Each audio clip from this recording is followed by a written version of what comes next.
آهای مردم دنیا، به هر زمین و زمان، به هر نژاد و زبان، به گوش بشنوید این دستور از خالق سبحان.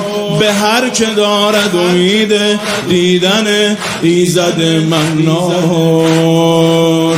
لقد کان لکم فی رسول الله اسوة حسنة.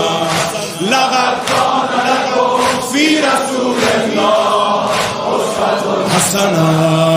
لقد کان لکم فی رسول الله لقد کان لکم فی رسول الله حسنة. های مردم دنیا، به هر زمین و زمان، به هر نژاد و زبان. های مردم، به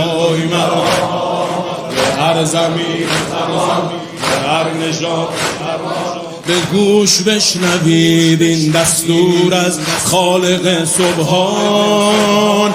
به هر که دارد امید دیدن ایزد منان. لقد کان لکم فی رسول الله اسوة حسنة.